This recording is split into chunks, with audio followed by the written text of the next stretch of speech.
ಮಾತು ಬೆಳ್ಳಿ. ಮತ್ತೆಲ್ಲ ಗೊತ್ತಿಲ್ಲ ನಿಮಗೆ? ಹಾ ಸರಿ. ಒಬ್ಬ ಸಂತ ಇದ್ದ, ಬಹಳ ಸುಂದರವಾದ ಜೀವನದ ಕಣೆ. ಅವನ ಸುಂದರವಾದಂತ ಒಂದು ಕುಟೀರ. ಆ ಕುಟೀರಕ್ಕೆ ನೀವು ಊರಿನ 4 ಜನರು ಬಂದರು.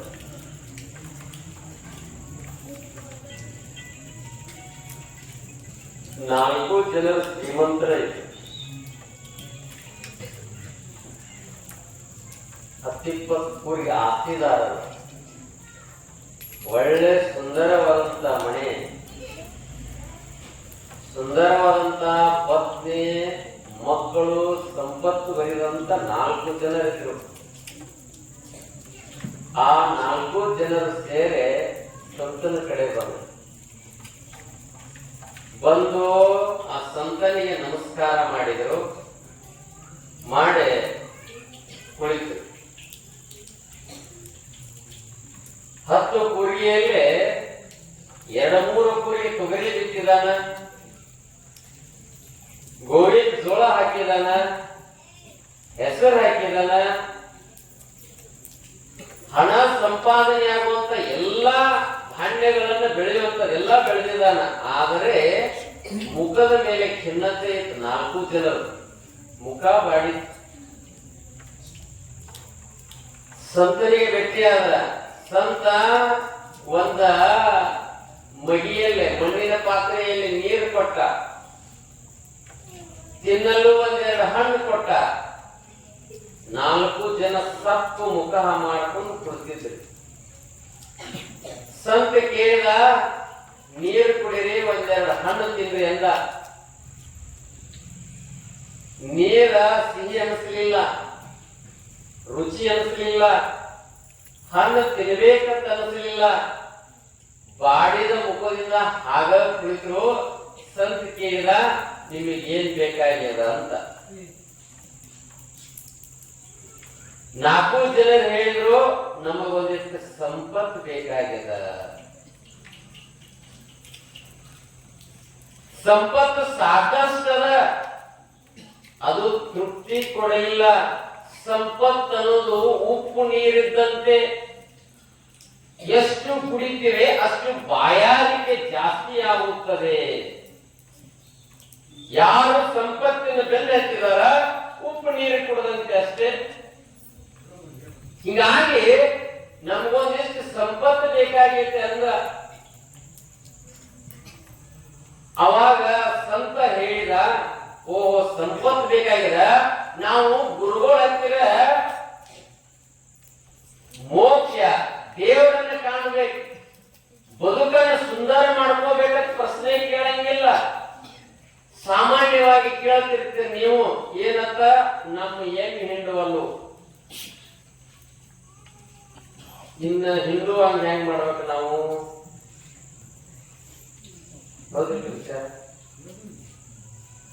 ಮುಂದ ಮಕ್ಕಳ ಸಂಸ್ಕಾರ ಕೊಡೋದು ಹೇಳ್ಬೋದ.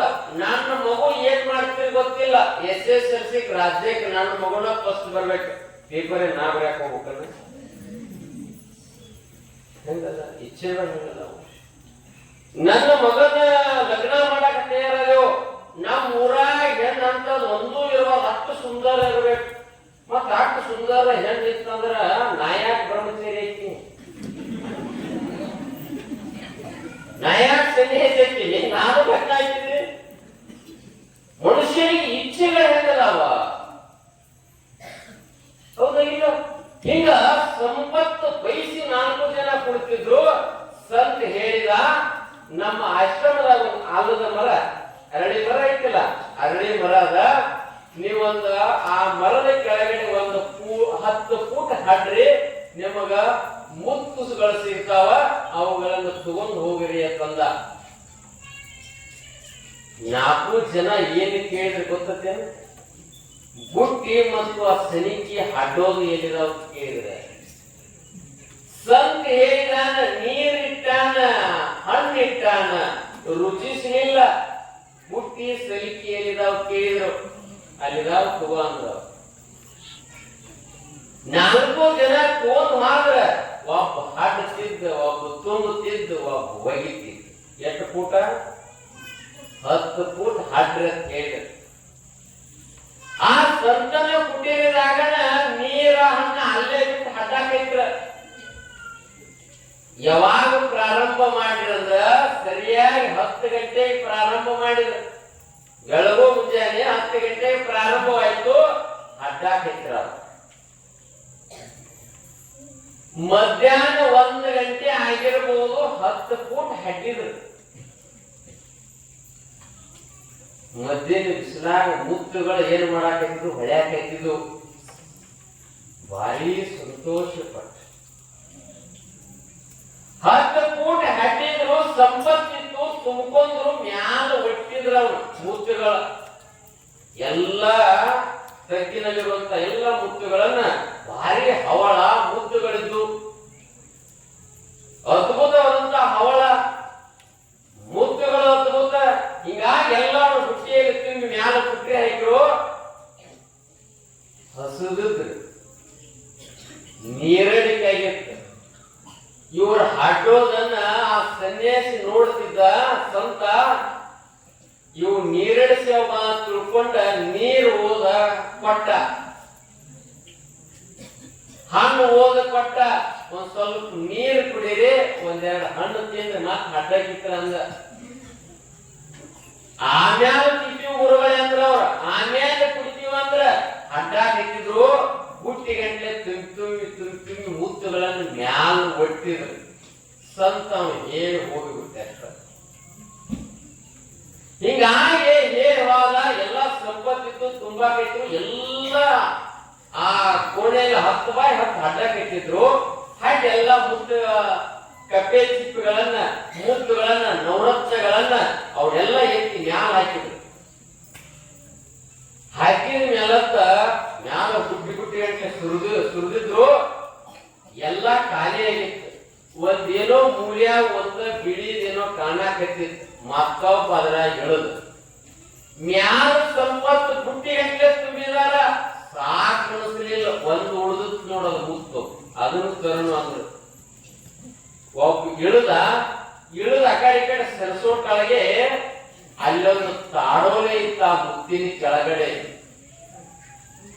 ಆ ತಾಡೋಲೆಯನ್ನ ಈಗ ಸರಸೋ ಕೆಳಗೆ ತಾಡೋಲೆ ತಗೊಂಡ್ರು. ಆ ತಾಡೋಲೆ ಒಳಗೆ ಬರೆದದ್ರ ಏನಂತ, ಇನ್ನು 10 ಫೂಟ ಹಡ್ಡಿದರೆ ಬೆಳ್ಳಿಯ ನಾಣ್ಯಗಳಿವೆ ಅಂತ ಬರೆದದ್ದು. ಮನಸ್ಸು ಹೆಂಗಾಗಿರ್ಬಾರ್ದು? ಇವೇನು ಓದ್ ಸುಡೋದು ನಾವು ಮುತ್ತೆಲ್ಲ ದೂರ ಸರಿಸಿದ್ರು. ಮಾತ್ 10 ಫೂಟ್ ಹಡ್ಡಾಕೈತ್ರ. ಮ್ಯಾಲ ಹಣ್ಣು ಹೇಳ್ತಿರ್ತ, 1-2 ತೂತು ತಿಂದ್ರು. ನೀರಿನ ಮಗಿ ಹೇಳ್ತಿದ್ದ, ಒಂದು ಗುಟ್ಟಕ್ಕೆ ನಾನು ಸೇವನೆ ಮಾಡ್ರು. ನೀರಿಗೆ ಹೇಳ್ತಿದ್ರ, ಹಣ್ಣಿಗೆ ಹೇಳ್ತಿದ್ರ. ಇನ್ನು 10 ಫೂಟ್ ಹಡ್ಡಿದರೆ ಬೆಳ್ಳಿ ನಾಣ್ಯಗಳದಾವ. ಈ ಮುತ್ತುಗಳಿಗಿಂತ ಹೆಚ್ಚಿನ ಕಿಮ್ಮತ್ತು ಬೆಳ್ಳಿ ನಾಣ್ಯದಾವ. ಅವುಗಳನ್ನು ತಗೊಂಡು ಅಂತ ತಿಳ್ಕೊಂಡು ಮಾತು ಅಡ್ಡಾಕಿದ್ರು. ಸಾಯಂಕಾಲ 4 ಗಂಟೆ ಆಗುದಕ್ಕ ಬೆಳ್ಳಿ ನಾಣ್ಯ ಬೆಳೆಯಾಕಿದ್ರು. ಏನಂದ, ಹಣ್ಣು ತಿಂದಷ್ಟು ಖುಷಿ, ನೀರು ಕುಡ್ದಷ್ಟು ಖುಷಿ, ಅಮೃತ ಪಾನ ಮಾಡಿದಂಗಾಗೈತಿ. ಭಾರಿ ಖುಷಿ ಪಟ್ರ. ಶರೀರ ಹೇಳ್ತಿತ್ತ, ಮನಸ್ಸ ಸಂಪತ್ತನ್ನು ನೋಡಿ ಆನಂದ ಪಡ್ತಿತ್ತು. ಶರೀರ ಹೇಳ್ತಿತ್ತ, ನನಗೊಂದು ಗುಟ್ಟಕ್ಕೆ ನೀರು ಹಾಕ್ರು, ನಾ ಬದುಕುವುದಲ್ಲ ಒಂದು ಗುಟ್ಟಕ್ಕೆ ನೀರು ಹಾಕ್ತಿತ್ತ, 1-2 ಹಣ್ಣಿನ ಹೋಳ ಹಾಕಿ ನನಗತ್ತ. ಶರೀರ ಕೇಳ್ತಿದ್ರೆ, ಏಯ್ ನಾಟ್ ಹಾಟ್. ಮನಸ್ಸು ಎಂದದ ಸಂಪತ್ತಿಗಾಗಿ ಏನ್ ಬೇಕಾದ ಎಲ್ಲ ಬೆಳ್ಳಿಯ ನಾಣ್ಯಗಳಿದ್ದು. ಬರ ಬರ ಬರ ತುಂಬಿ ಮ್ಯಾಲ ಶುರುವಾಗ್ತಿದ್ದು. ಬಾಳೆ ಹಾಕೋತಿದ್ರು. ನಾವೊಂದು ಬುಟ್ಟಿ ನೀವೊಂದು ಬುಟ್ಟಿ, ನಾವೊಂದು ಬುಟ್ಟಿ ನೀವೊಂದು ಬುಟ್ಟಿ, ಮ್ಯಾಲ ಪುಟ್ರಿ ಒಟ್ರ ಬೆಳ್ಳಿ ನಾಣ್ಯ ಎಲ್ಲ ಆಗಿತ್ತು. ಬೆಳ್ಳಿ ನಾಣ್ಯ ಪುಟ್ರಿ ಮ್ಯಾಲ ಬಡದ್ರ ಮುದ್ದೆಗಳು ಬ್ಯಾಡಾದು, ಬೆಳ್ಳಿ ನಾಣ್ಯ ಬೇಕಾಗ್ತದೆ. ಸಂಪತ್ ಯಾಕಾಡಿ ಹೋಯ್ತೈತಿ ಗೊತ್ತಿಲ್ಲ. ಹೀಗಾಗಿ ಅದರ ಕಡೆ ಮನಸ್ಸು ಈಗ ಎಲ್ಲಾ ಬೆಳ್ಳಿ ನಾಣ್ಯಗಳನ್ನು ತುಂಬಿ ಮ್ಯಾಲ ಇಡುದಕ್ಕನ ಎಲ್ಲ ಮುಗಿದಿತ್ತು. ಮುಗಿದೊಳಗ ಮತ್ತೊಂದು ತಾಡೋಲೆ ಇತ್ತದ್ರಾಗ, ಮತ್ತೊಂದು ತಾಡೋಲೆ ಇತ್ತು. ಮಾತನ್ನ ತೆಗೆದು ನೋಡೋಟಾಗೆ ಅದರಾಗ ಬರೆದಿದ್ರ ಏನ, ಇನ್ನು 10 ಫೂಟ್ ಹಡ್ಡಿದರೆ ಬೆಳ್ಳಿಯ ನಾಣ್ಯಗಳಿವೆ. ಎಷ್ಟು ಫೂಟ್ ಆಗೈತಿ ಈಗ? ಅದನ್ನು ಬರಿಬೇಡ್ರಿ, ನೆನಪನೇ ಆಯ್ತು. ಬೆಳ್ಳಿ ನಾಣ್ಯಗಳು ಬ್ಯಾಡದು.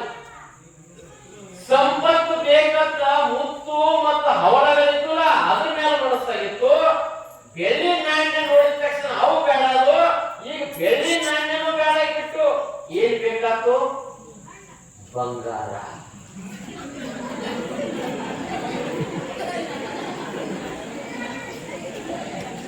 ಅದಕ್ಕೆ ಹಣ್ಣು ಬೇಕಾಗಿತ್ತು. ಈಗ ಅವರಿಗೆ ಬೆಳ್ಳಿ ಬೇಡ, ಬಂಗಾರ ಬೇಕಾಗಿತ್ತು. ಯಾಕ? ಒಂದು ತೊಲಿಗೆ 70,000 ದಾಟಿದ. ಮನಸ್ಸು ಹೆಂಗಾಗಬಾರದು. ಹೀಗಾಗಿ ಮತ್ತ ಹಠ ಕೆತ್ತಿದ್ದು. ಮತ್ತ 10 ಫೂಟ್ ಬಾಳೆ ಹಾಕೊಂಡು ಒಬ್ಬರ ಮ್ಯಾಲ ಹತ್ತೆತ್ತೆ ಮಣ್ಣು ತೆಗಿಯಾಕತ್ತಿದ್ದು. ಬೆಳ್ಳಿ ಎಲ್ಲ ಸರಿಸಿದು, ಮುತ್ತು ರತ್ನಗಳನ್ನು ಸರಿಸಿದು, ಮತ್ತ 10 ಫೂಟ್ ಹಡ್ಡಿದ್ರು. ಸರಿಯಾಗಿ ರಾತ್ರಿ 10 ಗಂಟೆ ಆಗಿತ್ತು. ಬೆಳ್ಳಿಯ ನಾಣ್ಯಗಳ ಕಾಣಾಕತ್ತಿದ್ದು. ಚಂದ್ರ ಉದಯ ಆಗಿದ್ದ. ಚಂದ್ರ ಆಕಾಶದ ಉದಯ ಆಗಿದ್ದು. ಚಂದ್ರನ ಬೆಳಕಿನ್ಯಾಗ ಬಂಗಾರ ಹೊಳ್ಯಾಕಿತ್ತು. 24 ಕ್ಯಾರೆಟ್ ಬಂಗಾರ ಗೋಲ್ಡ್. ಏನು ಬಂಗಾರ ಬಿಸ್ಕಿಟ್ ಹೊಳ್ಯಾಕಿತ್ತು. ಎಷ್ಟು ಆನಂದ ಪಟ್ರ. ಹಣ್ಣು ತಿನ್ನಕ್ಕಾಗಿಲ್ಲ, ನೀರು ಕುಡಿಯಕ್ಕಾಗಿಲ್ಲ. 30 ಫೂಟ್ ಹಡ್ಡಿದ.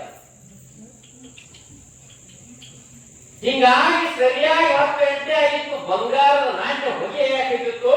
ಬರ ಬರ ಬರ ಹುಟ್ಟ್ಯಾಗ ತುಂಬಿ ಮ್ಯಾಲ ಶುರುವಾಗತ್ತಿದ್ದು.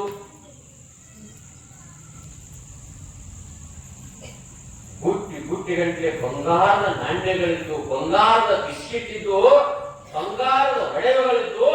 ಎಲ್ಲ ತುಂಬಿ ಸುರಿದು ಮ್ಯಾಲ ಮುದ್ದುಗಳು ಬಿದ್ದಾವ, ಹವಳಗಳು ಬಿದ್ದಾವ, ಕಪ್ಪೆ ಚಿಪ್ಪು ಬಿದ್ದದ. ಅದರ ಜೊತೆಗೆ ಬೆಳ್ಳಿಯ ನಾಣ್ಯಗಳು ಬಿದ್ದಾವ. ಈಗ ಬಂಗಾರದ ನಾಣ್ಯಗಳು ಬೀಳಾಕತ್ತಿದ್ದು. 10 ಗಂಟೆ ಆಗಿತ್ತು. ಬಹಳ ಆನಂದ ಪಟ್ಟು ಎಲ್ಲ ಅಲ್ಲಿಯ ನಾಣ್ಯಗಳನ್ನು ತುಂಬಿ ಮ್ಯಾಲಿಟ್ರು. ಇಡೋ ಟಾಳಿಗೆ ಮತ್ತ ನೋಡಿದ್ರೆ ಏನಾದ್ರು ಐತೇನಂತ ಮತ್ತ ಸರಸೋ ಟಾಳಿಗೆ ಮಾತ್ರ ಒಂದು ತಾಡೋಲೆ. ಮತ್ತೊಂದು ತಾಡೋಲೆ ಇತ್ತು. ಅದನ್ನು ಸರಿಸಿ ನೋಡಿದ್ರು. ನೋಡೋಟೊಳಗೆ ಅದರಾಗ ಬಂದಿದ್ರ ಏನ, ಇನ್ನು 10 ಫೂಟ ಹಟ್ಟಿದರೆ ವಜ್ರಗಳಿವೆ. ಕಿಮ್ಮತ್ ಯಾವುದು? ಬೆಳ್ಳಿಗಲ್ಲ, ಮುತ್ತುಗಳಿಗಲ್ಲ, ಬಂಗಾರಕ್ಕಲ್ಲ, ವಜ್ರಗಳಿಗೆ ಬಹಳ ಕಿಮ್ಮತ್. ಬೆಲೆ ಕಟ್ಟಕ್ ಆಗುದಿಲ್ಲ. ಕೋಟಿ ಕೋಟಿ ರೂಪಾಯಿ. ಹೀಗಾಗಿ ಮನಸ್ಸು ಏನ್ ಮಾಡಿತು? ಎಷ್ಟು ಹಟ್ಟಿದಾರ? 30 ಫೂಟ್ ಹಟ್ಟಿದಾರ. ಸಾಕು ಅನಿಸ್ಲಿಲ್ಲ, ಸಾಕು ಅನಿಸ್ಲಿಲ್ಲ. ಇನ್ನೂ ಹಟ್ಟಬೇಕಂತ ತಿಳ್ಕೊಂಡು ಮತ್ತೆ ಹಟ್ಟಿದ್ರು. ಸರಿಯಾಗಿ ರಾತ್ರಿ 12 ಗಂಟೆ ಆಗಿತ್ತು. ಚಂದ್ರ ಪೂರ್ಣವಾದಂತ ಬೆಳಕನ್ನು ಸೂಸಾಕತ್ತಿದ್ದ. ಬೆಳಕಿನಲ್ಲೇ ಡೈಮಂಡ್ ಹೊಳೆಯಾಕೈತಿ. ಏನು ವಜ್ರ ಹೊಳೆಯಾಕೈತು, ಭಾರಿ ಖುಷಿ ಪಟ್ರು. ಎಲ್ಲಾ ವಜ್ರಗಳನ್ನು ಬುಟ್ಟಿಯಲ್ಲಿ ತುಂಬಿ ಮತ್ತು ಮ್ಯಾಲ ತುಟ್ರಿ ಹೊಡೆದ್ರು. ಮ್ಯಾಲ ಏನೇನದಾವ? ಮುತ್ತುಗಳದಾವ, ಬೆಳ್ಳಿ ಅದ, ಬಂಗಾರದ, ವಜ್ರದ.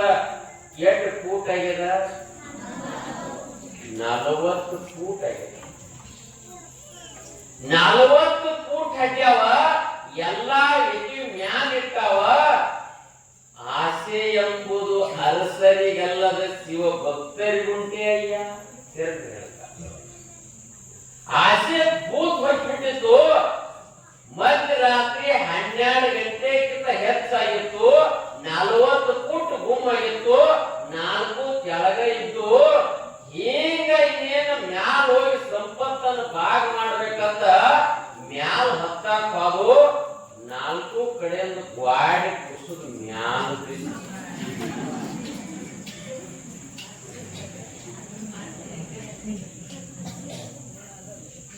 ಕೇರಳ ನೋಡಿರೇನು? ಟಿವಿ ಹಚ್ಚಿ ನೋಡ್ರಿ ಗೊತ್ತಾಗತ್ತೆ. ಹೌದಿಲ್ಲ? ವಯನಾಡ್ ಏನು 40 ಕೋಟಿನ ಗ್ವಾಡಿ ಕುಸಿದು ಬಿದ್ದಿತ್ತು. ಇವು 4 ಒಳಗಿತ್ತು, ಬಂಗಾರ ಹೊರಗಿತ್ತು. ಬೆಳ್ಳಿ ಹೊರಗಿತ್ತ, ವಜ್ರ ಹೊರಗಿತ್ತ, ಮುತ್ತು ರತ್ನಗಳು ಹೊರಗಿತ್ತು. ಅವು 4 ನಗಾಕತ್ತಿದ್ದು, ಇವು 4 ಒಳಗೆ ಸಿಕ್ಕ ಅಳ್ಳಾಕತ್ತಿದ್ದು.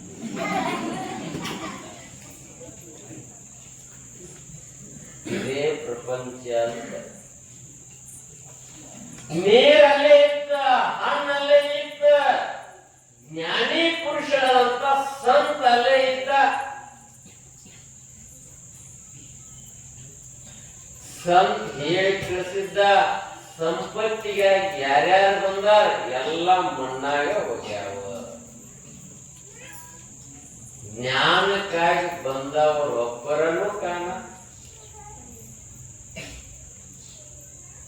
ಜ್ಞಾನಕ್ಕಾಗಿ ಬಂದಿಲ್ಲ, ಸಂಪತ್ತಿಗಾಗಿ ಬಂದಿದ್ದೇವೆ.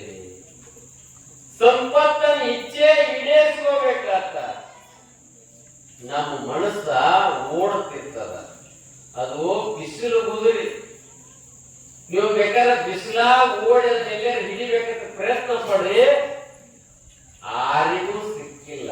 ಅದಕ್ಕೆ ಗುರು ಹೇಳ್ತಾನ, ಎತ್ತೆತ್ತ ನೋಡಿದ ರತ್ನತ್ತ ನೀನೇ ದೇವ, ಸಕಲ ವಿಸ್ತಾರದ ರೂಹು ನೀನೇ ದೇವ. ಹಿಂಗ ಸಂಪತ್ತಿನ ಭ್ರಮೆ ಹಿಡಿದಿರ್ತೈತಿ ನಮಗ. ಬಿಡಿಸವ್ ಯಾರಂದ್ರ ಶ್ರೇಷ್ಠನಾದಂತ ಗುರು. ಮನುಷ್ಯ ಜನ್ಮ ಬಂದಕ್ಕಂದ್ರ ಮರಿತಿರ್ತದ. ಮರೆದೊಡೆ ಮಾನವ, ಅರಿದೊಡೆ ಶರಣ.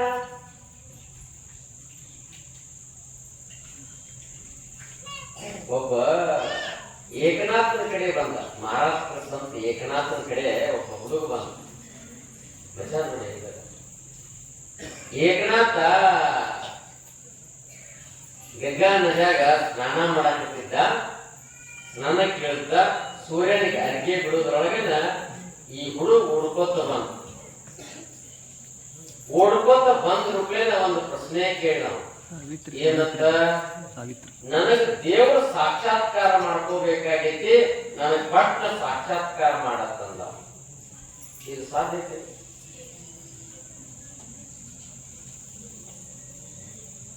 ನಾವತ್ತಿ ಇಲ್ಲಂದ. ಏಕನಾಥ್ ಅಂದ, ಬಾಯಿ ಒಳಗಂದ ನೀರ. ಏನ್ ಬೇಕಾಗೈತಿ ನನಗ? ನನ್ನ ದೇವರ ಸಾಕ್ಷಾತ್ಕಾರ ಆಗೈತಿ. ಏನ್ ಏಕನಾಥ್ ಅವನ ಹಿಡಿದ ಒಳಗ್ ಕರ್ಕೊಂಡ ಇಲ್ಲಿ ಕೂತ ದೇವ್ರ ತೋರಿಸ್ತಾನ ಮಾಡಿದ್ದ. ಏಕನಾಥ್ ಏನ್ ಮಾಡಿದಂದ್ರ ಹೆಗಲ್ ಮ್ಯಾಲ ಕೈ ಕೊಟ್ಟು ಒಳಗ್ ನೀರಾಗಿ ಮುಳುಗಿಸಿದ. ಏನ್ ಮುಳುಗಿಸಿದ? ವಾದ್ಯ ಯಾವಾಗ ಹೊರಗೆ ಬಂದೇನಂತ ಹುಡುಗ ಅವಾಗ ದೇವರನ್ನ ಹೊರಗೆ ಬಿಟ್ಟ. ಎಷ್ಟು ಇರುತ್ತೆ ಬಾಳ ಅಂದ್ರೆ ಒಂದು 30 ಸೆಕೆಂಡ್, ಬಾಳ ಜಿಗದಾಗ 1 ನಿಮಿಷ. ನಮಗ ಜಗದಾಡಿ ಕಸೋದು ಹೊರಗೆ ಬಂದತ್ತ. ಅವಾಗ ಹುಡುಗನ ಕೇಳಿದ ಏಕನಾಥ, ದೇವ್ರ ಕಣ್ಣನ, ಏ ದೇವ್ರ ತೋರ್ಸವಣ್ಣಿ ಕೊನಾವ್ ನನ್ನ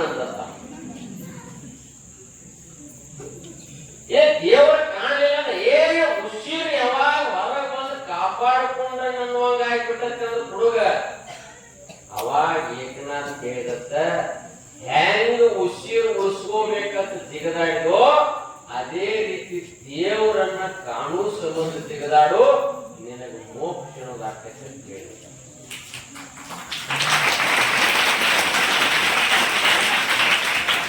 ನಾವು ಹಂಗಿರಬೇಕು.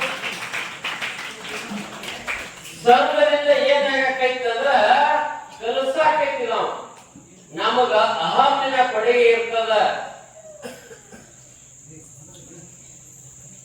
ಹೀಗಾಗಿ ಸಾಕ್ಷಾತ್ಕಾರ ಪಡಿಬೇಕಾಗಿತ್ತಂದ್ರ ನಾವು ಗುರುಗಳ ಹತ್ರ ಹೋಗ್ಬೇಕ, ಒಂದಿಷ್ಟು ಏನಾದ್ರೂ ದೀಕ್ಷೆಗಳನ್ನು ತಗೋಬೇಕ, ಸಾಧನೆ ಅನ್ನೋದು ಮಾಡಿದ್ರ ಮಾತ್ರ ಜೀವನ ಅನ್ನೋದು ಪಾವನ ಆಗ್ತದ. ಇಲ್ಲಂದ್ರೆ ಪಾವನ ಆಗೋದು.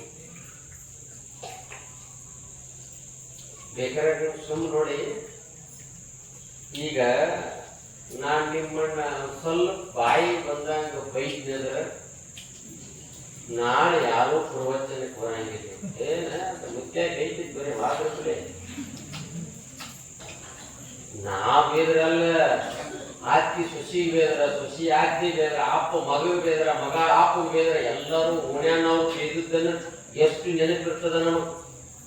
ಯಾಕಂದ್ರೆ ನೋಡಿ, ಒಂದು ಬೈಗಳ ಇಟ್ಟ ಪರಿಣಾಮ ಮಾಡ್ತದ. ಅವನ್ನ ನೋಡಿದ್ರೇ ನಮಗ್ ಭಾರಿ ಸಿಟ್ಟು ಬರ್ತದ. ನೀವ್ ಹೆಣ್ಮಕ್ಳು ಬಹಳ ಚಲೋ. ಯಾಕೆ ಗೊತ್ತೇನು? ನಿಮ್ಮ ಸರ್ ಬಾಜುದವ್ರ ನಿಮ್ಮ ವಿರೋಧಿಗಳ ಸೂತ್ರ ಗತಿ ಹಂಗ. ನನ್ನ ಪ್ರವಚನ ಒಂದೀಟ್ ಒಳಗೆ ಹೋಗಂಗಿಲ್ಲ, ಬರೀ ಅದ ನನ್ನ ಬರತ್ತೆ. ಇಲ್ಲೇ ಕೊಟ್ಟೇನೆ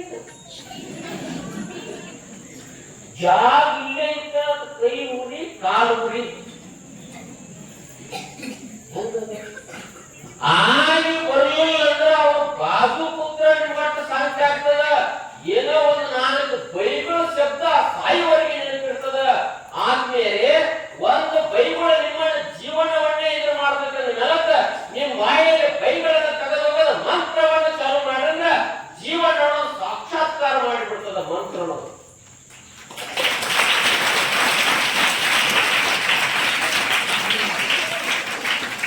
ನಮ್ಮ ಜೀವನ ಬದಲಾಗ ಬೈಬಲಲ್ಲಿ ಯಾಕೆ ಶಕ್ತಿ ಐತೆಂದಾಗ ಮಂತ್ರದಲ್ಲಿ ಯಾಕೆ ಇರಬಾರದು? ನಾವು ಇವತ್ತಿನಿಂದ ಪ್ರಯೋಗ ಮಾಡೋದು, ಇವತ್ತಿನಿಂದ ಪ್ರಯೋಗ ಮಾಡಿ ಜೀವನ ಸಾಕ್ಷಾತ್ಕಾರ ಆಗ್ತದೆ. ಬರೇ ತುಳಸಿದಾಸ ಹೆಂಡತಿ ಒಂದು ಮಾತಂದಳು, ಕತಿ ಹೇಳಂಗಿಲ್ಲ ನಿಮ್ಗೆ, ಒಂದು ಮಾತಂದಳಕ್ಕೆ ನನ್ನ ಮ್ಯಾಲಿನ ಮೋಹವನ್ನ ಭಗವಂತನ ಮೇಲೆ ಇಟ್ಟಿತ್ತಂದ್ರ ಇವತ್ತು ನಿನಗ ಭಗವಂತ ವಿಠ್ಠಲ ಸಾಕ್ಷಾತ್ಕಾರ ಆಕತ್ತಂದ್ರ. ಏನಿದ್ರ ಮೇಲಿನ ಮೋಹ? ಅದಕ್ಕೆ ಹೇಳಿದ್ರ ಮೋಹಂ ತ್ಯಜತ್ ಮೋಕ್ಷಂ. ಮೋಹ ಹೋಗುವವರೆಗೆ ಮೋಕ್ಷ ಅನ್ನೋದಾಗೋದಿಲ್ಲ. ಯಾರಿಗೆ ಹೇಳಾಕತ್ತೇಳ? ತುಳಸಿದಾಸನ ಹೆಂಡತಿ ಗಂಡಗೆ ಹೇಳಾಕತ್ತೇಳ, ನೀನು ನನ್ನ ಮ್ಯಾಲಿನ ಎತ್ತರ ಮೋಹ. ಅವತ್ತು ತುಳಸಿದಾಸ ಜ್ಞಾನೋದಯ ಆಗ್ತದ. ಆವತ್ತು ನೀಡಿದ ಹೋಗಿ ಅವನ ಬಾಯಲ್ಲಿ ನಾಮಸ್ಮರಣೆ ಪ್ರಾರಂಭವಾಯ್ತು. ಹೋಗಿ ಕುಳಿತುಕೊಂಡ ರಾಮ್ ರಾಮ್ ಅಂತ ಜಪ ಮಾಡಕೈತಿದ, ಕೃಷ್ಣ ಕೃಷ್ಣ ಅಂತ ಜಪ ಮಾಡಕೈತಿದ. ಅವನ ಕೈಯಿಂದ ಹೊರಗೊಂದು ಸುಂದರವಾದಂತ ಗ್ರಂಥ ಬತ್ತು, ತುಳಸಿ ರಾಮಾಯಣ. ಇನ್ನೂವರೆಗೆ ಹೆಸರು ಉಳಿದು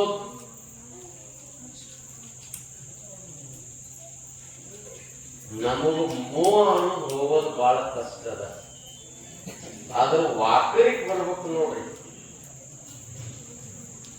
ಇನ್ನೊಂದು ಘಟನೆ ನಿಮ್ಗೆ ಹೇಳ್ತೀನಿ ನೋಡ್ರಿ, ನಿಜ ಇರ್ತದ. ಅತ್ತಿ ಮನಿಗೆ ಹಳೆಯ ಬಂದಿದ್ದ.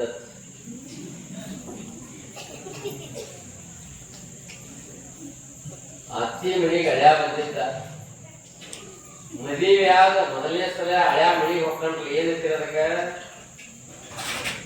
ನೀವು ಹೇಳ್ರಪ್ಪ, ಹೋಗಿರ್ತೀರಲ್ಲ, ಫಸ್ಟ್ ಸಲ ಹೋಗ್ತಾರಲ್ರಿ, ಏನಂತಾರ ಅದಕ್ಕೆ? ನಾನ ಹೇಳೋಕ್ರಿ, ನಾ ಹೋಗೇ ಇಲ್ಲ.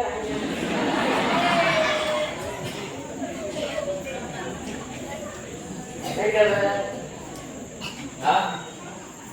ಏನಂತಿರೋದಕ್ಕ ಹೌದಿಲ್ಲ ಏನಂತಿರೋದಕ್ಕ ಮೊದಲನೇ ಸಲ ಹಳೆ ಬಂದಿರ್ತಾನಲ್ಲಿ ಏನಂತೀರಿ ಈಗ ಒಟ್ಟು ಒಬ್ರು ಹೇಳುವಾರಿ ಎಷ್ಟು ಮಜಾ ಆಗುತ್ತೆ ಏನಾರು ಅಂದ್ರೆ ಕೊಟ್ಟ ಈಗ ಅರ್ಥ ಆಗೈತೆ ನಿಮ್ಗೆ ಅದ್ರ ಬಗ್ಗೆ ವಿವರಣೆ ಕೊಡೋದು ಬೇಡ ಹಳ್ಯಾ ಬಂದಿದ್ದ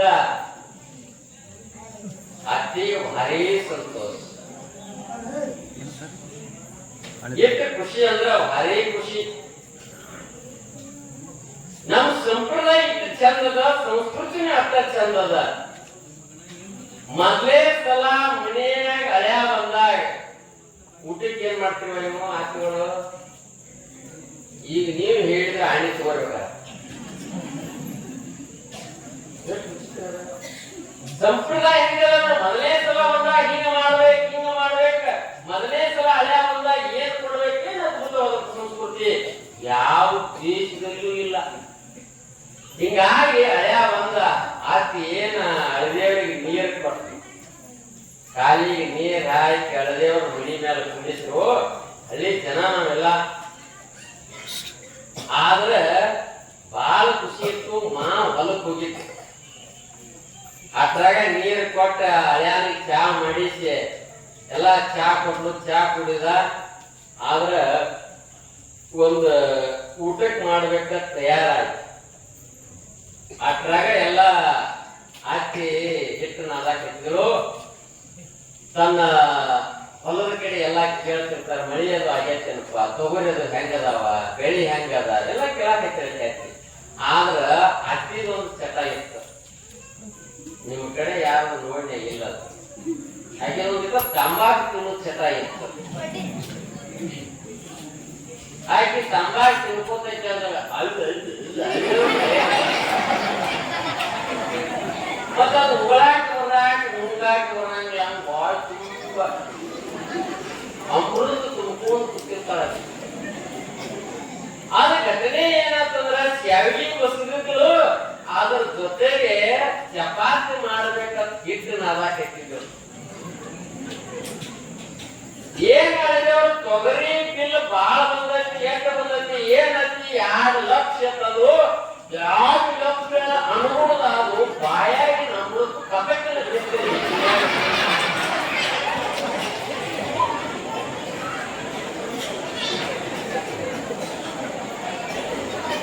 ಅದೇನ್ ಕೆಂಪಂತ ಅಮೃತ ಇತ್ತಲ್ರಿ ಅದು ಹಿಟ್ಟಿನ್ಯಾಗ ಬೇಕು ಚೆಲ್ಲಬಾರದು ಅಳಕಾಡಿ ಬಡಿಯಬಾರದು ಅಷ್ಟ ನಾವು ಅಳದೇವ ನೋಡಿದವ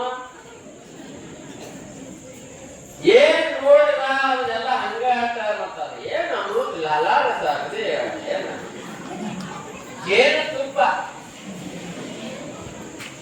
ಹಿಂಗಾಗಿ ಬಿಟ್ಟು ಅದನ್ನ ನೋಡಿ ಟಿಕೆಟ್ ಮಾಡಿ ಮತ್ತ ಅದನ್ನ ಹಿಟ್ಟು ನಾಯಿದ್ರು ಅಟ್ರಾಗ ಗಂಡ ಬಂದ ಅವಂಗೂ ನೀರು ಕೊಟ್ಟು ಅವಂಗೂ ಒಂದು ಮಣಿ ಆಯ್ತು ಇಬ್ಬರು ಊಟ ಕುಳಿಸ್ಲು ಶಾಂಗಿ ಮೊದಲು ನೀಡಿದ ಖ್ಯಾತಿ ಶಾಂಗಿ ಉಂಡ್ರಿಬ್ರು ಆಮೇಲೆ ಪಲ್ಯ ನೀಡಿದ್ರು ಬದನೆಕಾಯಿ ಪಲ್ಯ ಚಪಾತಿ ಬಿಸಿ ಬಿಸಿ ಹಂಚಿ ಮೇಲಿನೂ ಅಳದೇವ್ರು ಉಂಡ್ಲಿ ಎತ್ತು ತಗೊಂಡು ಬಂದಳು ಗಂಡಿಗೆ ನೀಡಿದ್ರು ಬಾಣ ಬಡ ಮುರಿದು ನೀಡು ಅವ್ನ ಗಂಡ ಬರಬರ ಉಣ್ಣಾಕೈತು ನೀವು ಅಳದೇವ್ರಿಗೆ ನೀಡಿದ್ರು ಅತ್ತಿ ನನಗೆ ವೈಟ್ ತುಂಬಿದಂಗೆ ಆಗೈತಂತ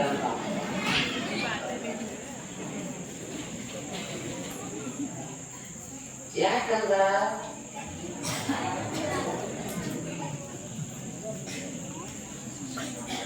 ಏನದ ಅಮೃತ ಬಿದ್ದಿತ್ತಲ್ಲ ಜೇನುತುಪ್ಪ ನೋಡಿದ್ದ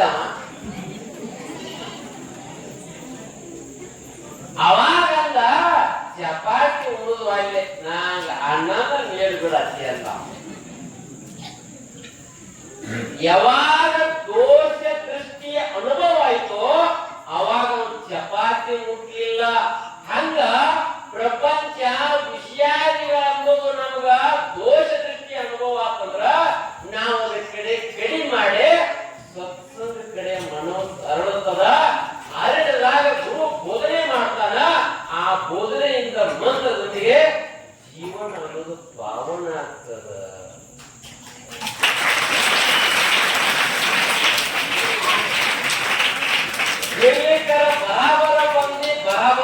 ಹಾದಿ ಏನು ಉಪಯೋಗ ಇಲ್ಲ. ಅದಕ್ಕಾಗಿ ಗುರು ಒಂದು ಮಂತ್ರವನ್ನು ಕೊಡ್ತಾನ. ಆ ಮಂತ್ರವನ್ನು ನಾವು ಪ್ರತಿನಿತ್ಯ ಪಠನ ಮಾಡಿದೀವಿ ಅಂದ್ರೆ ಜೀವನ ಅನ್ನೋದು ಸಾಕ್ಷಾತ್ಕಾರ ಆಗ್ತದ. ಅಂತ ಜೀವನವನ್ನ ಸಾಗಿಸಿದ್ರು ಅಂದ್ರ ಬಸವಣ್ಣ ಹೇಳ್ತಾನ, ಎತ್ತೆತ್ತ ನೋಡಿದರ ತತ್ತ ನೀನೇ ದೇವ. ಅವಾಗ ದೇವರು ಅನ್ನೋದು ಎಲ್ಲಾ ಕಡೆ ಕಾಣ್ತಿರ್ತಾನ. ಎಲ್ಲರೂ ನೋಡಿದಾಗ ದೇವರ ಸ್ವರೂಪ ಕಾಣಾಕತ್ತಾನ. ಹಿಂಗಾಗಿ ಸಂಘದಿಂದ ಗುರು ಮಂತ್ರವನ್ನು ಕೊಡ್ತಾನ. ಮಂತ್ರದಿಂದ ಭಕ್ತಿಯನ್ನು ಕೊಡುತ್ತಾನ. ಭಕ್ತಿಯೊಂದಿಗೆ ನಮ್ಮ ಜೀವನದ ಸಾರ್ಥಕ ಆಗಿರುತ್ತದೆ.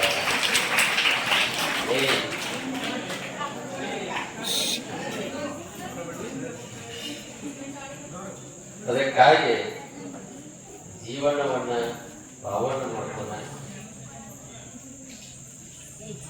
ಯಾಕೆ ಮಾತನ್ನು ಹೇಳ್ತಾನಂದ್ರ ಜೀವನ ಅನ್ನೋದು ಮರಳಿ ಬರೋದಿಲ್ಲ. ನೀವು ಏನು ಮಾಡೋದು ಈಗ ಮಾಡೋದು, ಈ ಸಾಧನೆ ಬಿಟ್ಟರೆ ಬೇರೆ ಇಲ್ಲ. ಈ ಜನ್ಮದಲ್ಲಿ ನಾವು ಒಳ್ಳೆ ರೀತಿ ಸಾಧನೆ ಮಾಡಿದ್ರೆ ಜೀವನ ಸಾಧನೆ ಒಳ್ಳೆಯದಾಗ್ತದೆ. ಮತ್ತೆ ಮನುಷ್ಯ ಜನ್ಮ ಪಡೆಯುವುದು.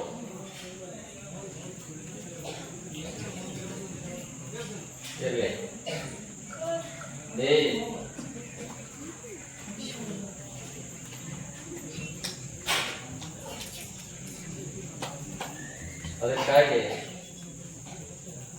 ನಮ್ಮ ಜೀವನ ಸಾಧನೆಯನ್ನು ಮಾಡೋಣ, ಸಾಕ್ಷಾತ್ಕಾರ ಮಾಡ್ಕೋಣ. ಇದೊಂದು ನಮಗೆಲ್ಲ ಸುವರ್ಣ ಅವಕಾಶ. ಇದು ಶ್ರಾವಣ ಮಾಸ. ಅದಕ್ಕಾಗಿ ಶ್ರಾವಣ ಮಾಸದಲ್ಲಿ ಜೀವನವನ್ನು ಸಾಧನೆ ಮಾಡಿಕೊಂಡ ಪೂರ್ಣತೆಯನ್ನು ಪಡೆಯೋಣ ಅಂತ ಹೇಳ್ತಾ ಮಳಿ